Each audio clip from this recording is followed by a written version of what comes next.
স্বাগত নিউজ 24 বেলা 11টার বিরতিহীন সংবাদে আপনাদের সাথে আছে আমি তাবাসসুম আহমেদ। দেখছিলেন শিরোনাম, এবার চলে যাচ্ছে পুরো সংবাদে। অসাম্প্রদায়িক বাংলাদেশ করার আহ্বানের মধ্য দিয়ে আজ পালিত হচ্ছে শহীদ বুদ্ধিজীবী দিবস। সূর্যোদয়ের সাথে সাথেই শোকার্ত মানুষের কাফেলা শুরু হয় মিরপুর ও রায়বাজারের শহীদ বুদ্ধিজীবী স্মৃতিসৌধে। মিরপুরে শুরুতেই রাষ্ট্রপতি ও প্রধানমন্ত্রীর পক্ষ থেকে শ্রদ্ধা জানানো হয় জাতির শ্রেষ্ঠ সন্তানদের। এরপর সেখানে একে একে আসতে থাকেন রাজনীতিবিদ, শিক্ষক, সরকারের মন্ত্রিপরিষদের সদস্যরা। পরে সর্বস্তরের মানুষের ঢল নামে শহীদ বুদ্ধিজীবী স্মৃতিসৌধে। এ সময় তারা শহীদ বুদ্ধিজীবীদের স্বপ্নের অসাম্প্রদায়িক দেশ করতে মুক্তিযুদ্ধের পক্ষের সকল শক্তিকে ঐক্যবদ্ধ হওয়ার আহ্বান জানান।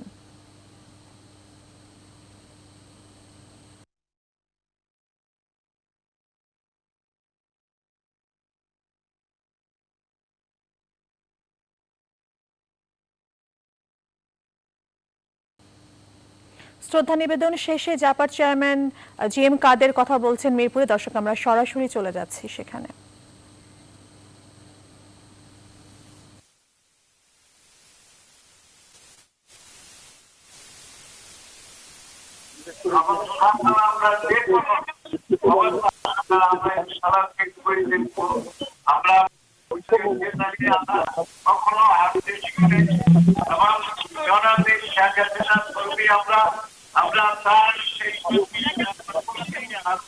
ভাস্কর্য বিষয়ে আপনাদের অবস্থান।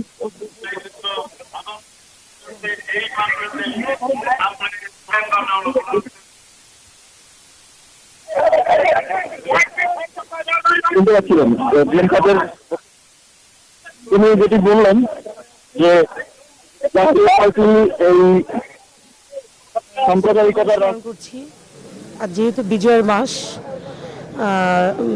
মুজিবের শুভেচ্ছা সবাইকে জানিয়ে আজকে এই দিনে জাতির পিতা বঙ্গবন্ধু শেখ মুজিবুর রহমানকে স্মরণ করছি। বাংলাদেশ সেই সময় যে অবস্থায় ছিল, এখন তো আমরা স্বাধীন, আর সেই সময় তো ছিলাম পরাধীন। এই মানুষগুলো একটি বিশেষ মূল্যবোধের মানুষ ছিলেন। তারা বাঙালি জাতীয়তাবাদ চেতনা, অসাম্প্রদায়িক এবং মানবিক মূল্যবোধে উজ্জীবিত ছিলেন। অসাম্প্রদায়িক বাঙালি জাতীয়তাবাদ চেতনায় অনুপ্রাণিত হয়ে মানবিক মূল্যবোধ বিকাশে তারা অসাধারণ ভূমিকা রাখতেন। বাঙালি জাতির এই মুক্তিযুদ্ধের চেতনাকে বিনষ্ট করার প্রচেষ্টায় তারা লিপ্ত এখনো। সুতরাং আমাদেরকে আরো সজাগ থাকতে হবে। আমরা এই তালিকা করার সময় যাতে কারোর প্রতি আক্রোশ বশবর্তী হয়ে যাতে তালিকা প্রণীত, আবার কাউকে কিছু বাড়তি ফেভার মানে আনুকূল্য দেওয়ার জন্য কাউকে যেন বাদ দেওয়া না হয়, অত্যন্ত সতর্কতার সাথে যাতে আমরা তৃণমূল থেকে সেই তালিকা করতে পারি। আইন পাশ করার পরে সেইভাবেই ব্যবস্থা নেবে। এখন প্রস্তুতি পর্ব চলছে। আওয়ামী লীগ সাধারণ সম্পাদক ওবায়দুল কাদের বলেছেন, ধর্মভিত্তিক রাজনীতির বিরুদ্ধে সকলকে ঐক্যবদ্ধ হতে হবে। সকালে শহীদ বুদ্ধিজীবী স্মৃতিসৌধে শ্রদ্ধা জানানোর শেষে তিনি আরো বলেন, ভাস্কর্য ইস্যুতে মদদ দিচ্ছে বিএনপি। বিস্তার করে আছে এই বীর বিক্ষোভে শেখ হাসিনার নেতৃত্বে আমরা সমূলে উৎপাদিত করব এবং শেষ পর্যন্ত সেই লক্ষ্যকে সামনে রেখে আমরা যারা মুক্তিযুদ্ধে চেতনায় বিশ্বাস করেন সবাইকে ঐক্যবদ্ধ হওয়ার আহ্বান জানাচ্ছি। এদিকে বিএনপি মহাসচিব মির্জা ফখরুল ইসলাম আলমগীর বলেছেন, মুক্তিযুদ্ধের চেতনা ও বুদ্ধিজীবীদের স্বপ্ন আজও বাস্তবায়িত হয়নি। গণতন্ত্র প্রতিষ্ঠায় সকলকে ঐক্যবদ্ধ হওয়ার আহ্বানও জানান তিনি। সকালে মিরপুরে শহীদ বুদ্ধিজীবী স্মৃতিসৌধে শ্রদ্ধা জানানোর শেষে তিনি এই কথা বলেন। আমরা শপথ গ্রহণ করব যে মুক্তিযুদ্ধের যে চেতনা গণতন্ত্র, সেই গণতন্ত্রকে প্রতিষ্ঠার জন্য, জনগণের মুক্ত চিন্তার জন্য, তার মত প্রকাশের স্বাধীনতার জন্য আমরা অবশ্যই গণতান্ত্রিক আন্দোলনের মধ্যে দিয়ে একটি সত্যিকার অর্থেই একটি জনগণের সরকার প্রতিষ্ঠা করবো ইনশাআল্লাহ। দর্শক, শ্রদ্ধা জানানোর খবর জানাতে এই মুহূর্তে রায়েরবাজার শহীদ বুদ্ধিজীবী স্মৃতিসৌধে আছেন আমাদের সহকর্মী রিশাদ হাসান। আমরা সরাসরি চলে যাচ্ছি সেখানে। রিশাদ, রায়েরবাজার এখনকার চিত্র কি? যারা শ্রদ্ধা জানাতে এসেছেন তারা কি বলছেন?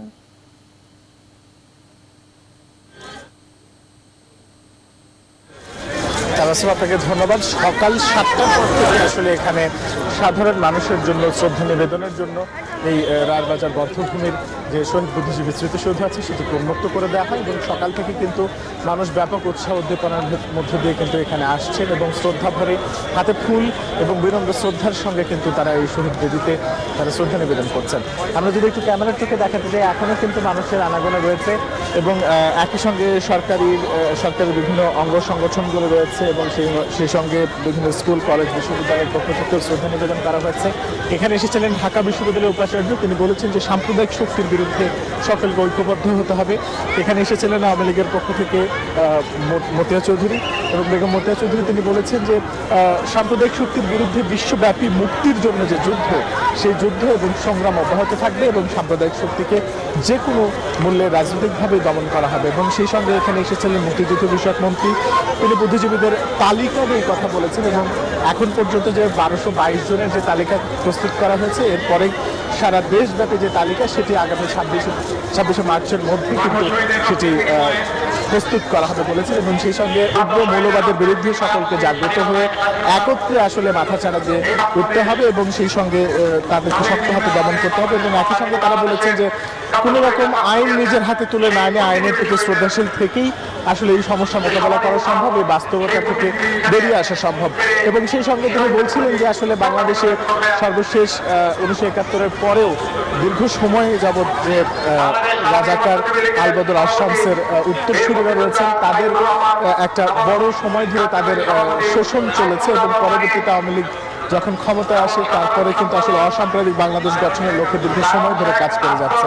এবং সেই সঙ্গে আমরা যদি এই ঘটনার প্রেক্ষাপট বিবেচনা করি, সেই হিসেবে তারা বলছেন যে আসলে দীর্ঘ সময়ের পথ পরিক্রমা বাংলাদেশ আরও সামনের দিকে এগিয়েছে, আরও সামনের দিকে এগিয়ে যাবে।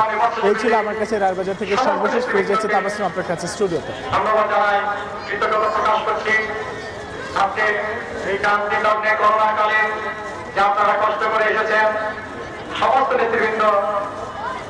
নিশাদ, আপনাকে অসংখ্য ধন্যবাদ। দর্শক, রায়বাজার শহীদ বুদ্ধিজীবী স্মৃতিসৌধ থেকে সেখানকার সবশেষ পরিস্থিতি জানাতে যুক্ত হয়েছিলেন সহকর্মী রিশাদ হাসান। এবারে গৌরবের ডিসেম্বর প্রসঙ্গ।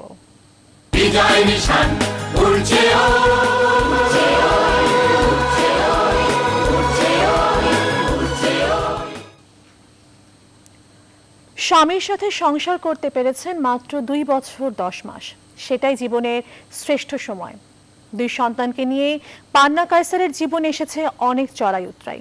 বহু চেষ্টা করেও বুদ্ধিজীবী স্বামী শহীদুল্লাহ কায়সারের সকল হত্যাকারীর শাস্তি নিশ্চিত করতে পারেননি তিনি। 71-এর এই শহীদ জায়ার অন্যতম চাওয়া তার স্বামীর হত্যাকারীদের শাস্তি। অন্তরা বিশ্বাস জানাচ্ছেন বিস্তারিত।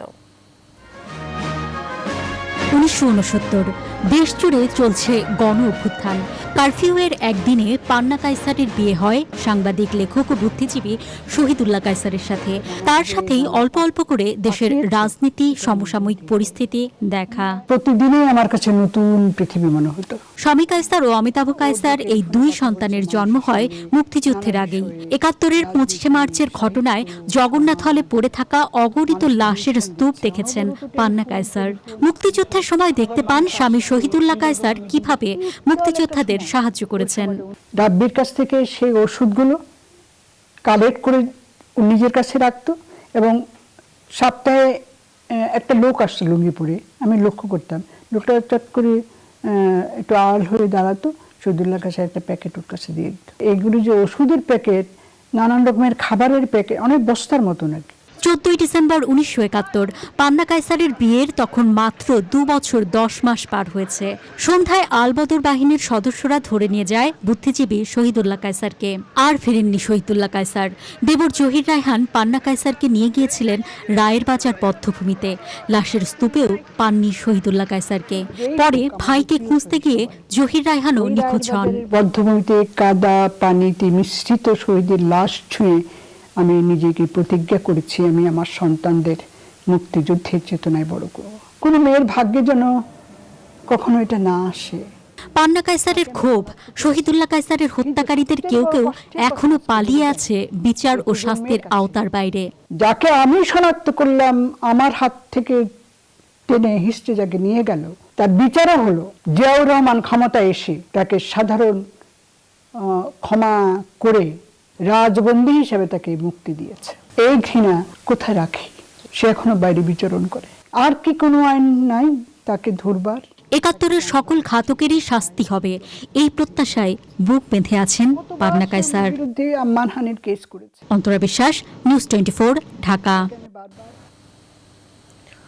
শীতের পর করোনা পরিস্থিতি বিবেচনায় খুলতে পারে বিশ্ববিদ্যালয়গুলো। তার আগে বিশ্ববিদ্যালয়ের কার্যক্রম স্বাভাবিক হওয়ার কোনো সম্ভাবনা নেই। তবে অনলাইন ক্লাস এবং জরুরি বিবেচনায় পরীক্ষা নিয়ে সেশন জট এড়ানোর চেষ্টা অব্যাহত থাকবে বলে জানিয়েছে বিশ্ববিদ্যালয়গুলো।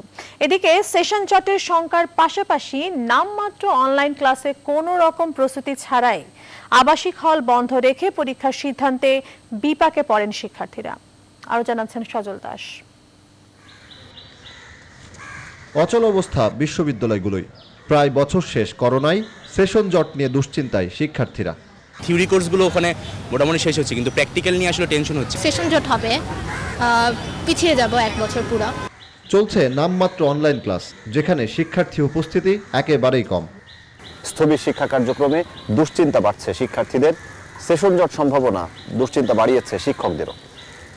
করোনার বর্তমান যে প্রেক্ষাপট, তাতে কি এখনো ক্যাম্পাসের স্বাভাবিক কার্যক্রম চালু করার সময় এসেছে? কি বলছেন শিক্ষক, কি ভাবছেন বিশেষজ্ঞরা? শীতের শুরুতে করোনা পরিস্থিতি যখন ঊর্ধ্বমুখী, তখন বিশ্ববিদ্যালয়গুলো খোলার কোনো প্রশ্নই ওঠে না, বলছেন বিশ্ববিদ্যালয় কর্তৃপক্ষ। আমাদের মাননীয় প্রধানমন্ত্রী বঙ্গবন্ধু কন্যা তিনিও কিন্তু আমাদের সতর্ক করেছেন যে শীতকালটা সকলে যাতে সতর্ক থাকে। সুতরাং এটা খুলে দেওয়া তো পরিস্থিতি হয়েছে বলে আমরা কেউই মনে করি। তবে অনলাইন ক্লাস আর পরীক্ষার মাধ্যমে সেশন জট এড়ানোর চেষ্টা অব্যাহত থাকবে। চতুর্থ বর্ষ সম্মানের যে 2,25,000 শিক্ষার্থীর মাঝপথে এসে শিক্ষা কার্যক্রম স্থগিত হয়েছে, এখন তারা এই অর্ধেক পরীক্ষার উপরে তো আমরা তাদের কোনো সার্টিফিকেট দিতে পারি না, কারণ ওই সার্টিফিকেট তো চাকরির ক্ষেত্রে, বিদেশ যাওয়ার ক্ষেত্রে কোথাও কোনো কাজে আসবে না। অটো প্রমোশনের তো কোনো সুযোগ নাই। আমরা একটা বিকল্প পন্থা অবলম্বন করতে পারি। শীতের পর পরিস্থিতি বিবেচনায় বিশ্ববিদ্যালয় খোলার সিদ্ধান্তে একমত বিশেষজ্ঞরাও। ডিসেম্বর এবং জানুয়ারি এই 2 মাস আমাদের অপেক্ষা করা দরকার। যে সিদ্ধান্তই নেওয়া হোক না কেন, সেটি ছাত্রছাত্রীদের কল্যাণের কথা চিন্তা করে একটু সংবেদনশীলতার সাথে এই সিদ্ধান্তগুলো নেওয়া বাঞ্ছনীয়। এদিকে করোনা প্রেক্ষাপটে আবাসিক হল না খুলে পরীক্ষার সিদ্ধান্ত নিয়েছে বেশ কয়েকটি বিশ্ববিদ্যালয়, যা সমস্যায় ফেলেছে হাজারো শিক্ষার্থীকে। তারাও চাইছেন সমাধান। সজল দাস, নিউজ 24, ঢাকা। চট্টগ্রামের কর্ণফুলী নদীর তলদেশে নির্মাণাধীন বঙ্গবন্ধু টানেলের প্রথম টিউবের কাজ শেষ। শনিবার থেকে শুরু হয়েছে দ্বিতীয় টিউবের খনন কাজ। প্রকল্প সংশ্লিষ্টরা বলছেন 2 বছরের মধ্যে কাজ শেষ করে যান চলাচলের জন্য খুলে দেওয়া হবে এই টানেল। এই টানেল চালু হলে চট্টগ্রামের দক্ষিণাঞ্চলের সঙ্গে সারা দেশের যোগাযোগ ব্যবস্থার উন্নতি হবে, শহরে যানজট নিরসন হবে। এছাড়া নদীর অপর প্রান্তে পর্যটনের বিকাশ হবে, কর্মসংস্থানও হবে অনেকের। নয়নবোরাজার তথ্যচিত্র ডেস্ক রিপোর্ট। 2019 সালের 24 ফেব্রুয়ারি বঙ্গবন্ধু টানেল নির্মাণের খনন কাজ উদ্বোধন করেন প্রধানমন্ত্রী শেখ হাসিনা। দ্রুত গতিতে এগিয়ে চলছে এই নির্মাণ কাজ। পতেঙ্গা থেকে কর্ণফুলী নদীর তলদেশ হয়ে আনোয়ারা এসে শেষ হয়েছে প্রথম টিউবের খনন কাজ, আর এখান থেকেই শনিবার শুরু হয়েছে দ্বিতীয় টিউবের খনন কাজ, শেষ হবে পতেঙ্গায়। প্রতিটি টিউবের চওড়া 35 ফুট ও উচ্চতায় প্রায় 16 ফুট। টিউব দুটির একটি দিয়ে গাড়ি শহর থেকে প্রবেশ করবে, আর একটি টিউব দিয়ে ওপারে যাবে। এখানে যে 3টা ক্রস প্যাসেজ করতে হবে, সেটা একটা নতুন একটা ইস্যু। তো আশা করতেছি আগামী 1 বছরের মধ্যে এইটা ইনশাল্লাহ শেষ করব। দেশের প্রথম এবং একমাত্র এই টানেলটি চালু হলে এই অঞ্চলের অর্থনৈতিক সম্ভাবনার নতুন দ্বার উন্মোচিত হবে বলে মনে করেন ব্যবসায়ী নেতারা। দক্ষিণ চট্টগ্রামের সাথে এটা ডাইরেক্ট এয়ারপোর্টের পাশে দিয়ে আপনি চলে যাচ্ছেন। ওই টানেলও কিন্তু আপনার যানজট কমে যাবে, অনেক গাড়ি টানেল দিয়ে বেরিয়ে যাবে। শিল্পায়ন বলেন, কর্মসংস্থান বলেন, বিনিয়োগ বলেন, সবগুলোর একটি প্রিকন্ডিশন হচ্ছে কানেক্টিভিটি। এই টানেলটি যখন তৈরি হবে, আমার মনে হয় দক্ষিণ চট্টগ্রামের সাথে পুরো বাংলাদেশের একটি যোগাযোগের ব্যবস্থায় আমূল একটি পরিবর্তন আসবে।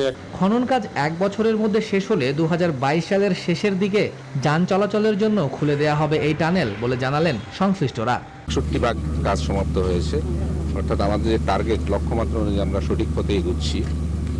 আর আমাদের প্রকল্পে যে সময়সীমা ধরা আছে সেটা হলো আমাদের 2022 সালে ডিসেম্বরের মধ্যে এটা শেষ করার টার্গেট। কর্ণফুলী নদীর তলদেশে 3.32 কিলোমিটার টানেল নির্মাণে ব্যয় ধরা হয়েছে 9,880 কোটি টাকা। এই প্রকল্প বাস্তবায়ন করছে সড়ক ও সেতু বিভাগ। Desk report, news 24। হেফাজতে ইসলাম বাংলাদেশের মহাসচিব আল্লামা নূর হোসাইন কাশেমীর নামাজে জানাজা অনুষ্ঠিত হয়েছে। সকাল 9:15 জাতীয় মসজিদ বায়তুল মোকাররমে লাখো মানুষের উপস্থিতিতে জানাজা অনুষ্ঠিত হয়। জানাজার নামাজে ইমামতি করেন আল্লামা কাশেমীর ছোট ছেলে মুফতি জাবের কাশেমী। জানাজা শেষে মরহুমের মরদেহ দাফনের জন্য নেওয়া হয় টঙ্গীতে তারই প্রতিষ্ঠিত মাদ্রাসায়। তার শেষ জানাজায় অংশ নেওয়া মুসল্লিরা বলেন, নূর হোসাইন কাশেমীর মৃত্যুতে কওমি অঙ্গনে অপূরণীয় ক্ষতি হয়ে গেল। তার মাগফিরাত কামনা করেন আলেম ওলামারা। এর আগে ভোর থেকে দেশের বিভিন্ন অঞ্চল থেকে দলে দলে বায়তুল মোকাররমে জড়ো হতে থাকেন ধর্মপ্রাণ মানুষ। বেলা ওঠার পরই মসজিদের আশপাশ এলাকা কানায় কানায় পরিপূর্ণ হয়ে যায় মানুষে। মসজিদ সহ আশপাশের সড়কেও দাঁড়িয়ে জানাজা নামাজ আদায় করেন অনেকে। গত 1 ডিসেম্বর শ্বাসকষ্ট হওয়ায় বর্ষিয়ান এ আলেমকে রাজধানীর ইউনাইটেড হাসপাতালে ভর্তি করা হয়। বৃহস্পতিবার রাতে হঠাৎ শারীরিক অবস্থার অবনতি হলে তাকে আইসিইউতে স্থানান্তর করা হয়। রোববার দুপুর 1:15টার দিকে রাজধানীর ইউনাইটেড হাসপাতালে চিকিৎসাধীন অবস্থায় তার মৃত্যু হয়।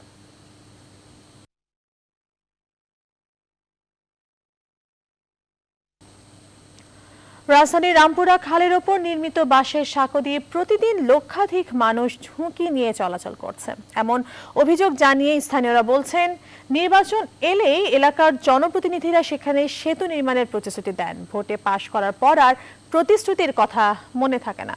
তবে বনশ্রী আফতাবনগর আবাসিক এলাকায় সহজে যাতায়াতে একটি কানেক্টিং ব্রিজ নির্মাণের ড্রয়িং প্রণয়নের কাজ চলছে বলে জানান ঢাকা উত্তর সিটি কর্পোরেশনের মেয়র আতিকুল ইসলাম।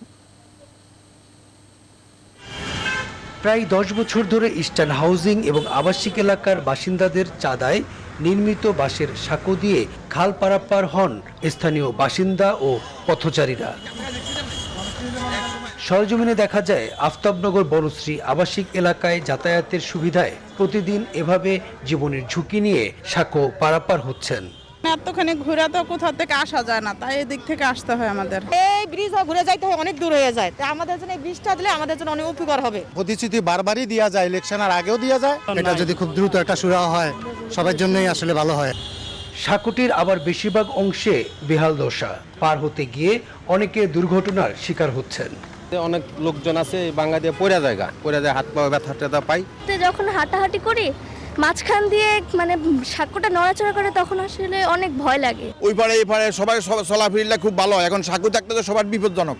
এই স্থানে ব্রিজ নির্মাণে মেয়র বরাবরে আবেদন করা হয়েছে বলে জানান স্থানীয় ওয়ার্ড কাউন্সিলর। আমি এই ব্যাপারে আমার মেয়র সাহেবের সাথে কথা বলবো। মেয়র সাহেব আশা করি যে এই ব্যাপারে উনি সুদৃষ্টি রাখবে। আর ব্রিজ নির্মাণে নকশার তৈরির কাজ চলমান বলে জানান উত্তর সিটি কর্পোরেশনের মেয়র আতিকুল ইসলাম। এটাকে আমরা নিয়ে যেতে চাই একবারে টানা বালু নদী পর্যন্ত, এই খালটাকেই একটা নন্দিত খাল করা দরকার। কারণ একটা হাতির ঝিলা তো সুন্দর, তার রাস্তার ওই পাশেই এরকম একটা অপরিচ্ছন্ন খাল এটা হতে পারে না। আর বনশ্রী এবং আফতাবনগর দুটাকে ইন্টারকানেক্টেড করে একটা নন্দিত ব্রিজ করার জন্য। মেয়র আরো জানান, রামপুরা খালের সৌন্দর্য বর্ধনে নেওয়া হয়েছে আরো কয়েকটি প্রকল্প। তালুকদার বিপ্লব, নিউজ 24, ঢাকা। ভ্যাকসিন প্রয়োগের জন্য প্রস্তুত বিশ্বের বেশ কয়েকটি দেশ। আজ থেকেই দেশ জুড়ে করোনার টিকাদান কর্মসূচি শুরু করতে যাচ্ছে যুক্তরাষ্ট্র। কানাডাতে পৌঁছেছে ফাইজার ও বায়োএনটেক ভ্যাকসিনের প্রথম চালান। রাশিয়ার স্পুটনিক 5 ভ্যাকসিন করোনা থেকে 2 বছর সুরক্ষা দিতে পারবে বলে জানিয়েছে প্রস্তুতকারী প্রতিষ্ঠান। এদিকে আগামী মাসেই ভারতে করোনার টিকাকরণ কর্মসূচি চালু হবে, আর অক্টোবরের মধ্যে স্বাভাবিক জীবনে ফিরবে গোটা দেশ, এমন আশা সেরাম ইনস্টিটিউট অব ইন্ডিয়ার সিইও আদর পুনওয়ালার। মাসুদ রানার ডেস্ক রিপোর্ট। ভ্যাকসিন প্রয়োগের জন্য প্রস্তুত গোটা যুক্তরাষ্ট্র। ট্রাক এবং প্লেনে এসব টিকা পৌঁছে যাচ্ছে দেশটির বিভিন্ন অঙ্গরাজ্যে। প্রতিটি রাজ্যের সামনের সারির স্বাস্থ্যকর্মী ও 60 ব্যক্তিদের শুরুতেই টিকা দেওয়ার প্রস্তুতি নেওয়া হয়েছে। টিকা গ্রহণের জন্য প্রস্তুত ফার্মেসিগুলো। ভ্যাকসিন আমরা সঠিকভাবেই সরবরাহ করছি। কারণ এটি মানুষের জন্য আশার আলো। অল্প সময়ের মধ্যেই আমরা সবার কাছে ভ্যাকসিন পৌঁছে দেওয়ার আশা করছি। ফাইজার বায়োএনটেকের করোনা টিকা জরুরি ব্যবহারের জন্য অনুমোদন পাওয়ার পর কানাডায় পৌঁছেছে প্রথম চালান। দেশটি বলছে আগামী মার্চ মাসের মধ্যেই ফাইজার এবং মডার্নার 6 মিলিয়ন ভ্যাকসিন হাতে পাওয়ার আশা করছে তারা। এদিকে ব্রিটেনে প্রয়োগ শুরু হওয়া ফাইজার এবং বায়োএনটেকের করোনা ভাইরাসের ভ্যাকসিন হালাল বলে জানিয়েছে দেশটির চিকিৎসকদের শীর্ষস্থানীয় সংগঠন ও একদল ইসলামী বিশেষজ্ঞ। রাশিয়ার স্পুটনিক 5 ভ্যাকসিন 96% কার্যকর উল্লেখ করে এই টিকার প্রস্তুতকারী প্রতিষ্ঠান জানিয়েছে করোনা ভাইরাসের বিরুদ্ধে এই ভ্যাকসিন দীর্ঘ 2 বছর সুরক্ষা দিতে পারবে।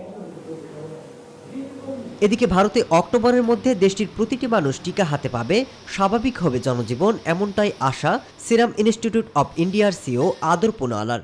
দেশটিতে জরুরি ভিত্তিতে টিকা প্রয়োগের জন্য সরকারের অনুমতি পেতে চেষ্টা চালিয়ে যাচ্ছে ফাইজার, ভারত বায়োএনটেকের মতো সংস্থাগুলো।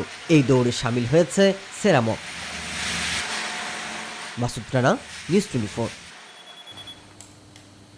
খেলার খবর, বঙ্গবন্ধু টি-20 কাপের প্লে অফে আজ মাঠে নামছে 4 দল। দুপুর 12:30টায় এলিমিনেটর ম্যাচে মুখোমুখি হবে ঢাকা ও বরিশাল। এদিকে দিনের দ্বিতীয় ম্যাচে মাঠে গড়াবে প্রথম কোয়ালিফায়ার, যেখানে চট্টগ্রামের প্রতিপক্ষ খুলনা, এবং ম্যাচটি শুরু হবে বিকেল 5:30টায়।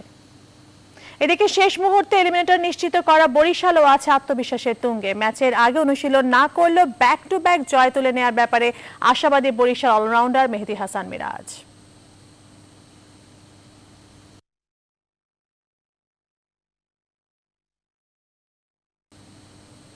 নিউজ 24 বেলা 11টার বিরতিহীন সংবাদ এখন এ পর্যন্তই। সবাইকে ধন্যবাদ।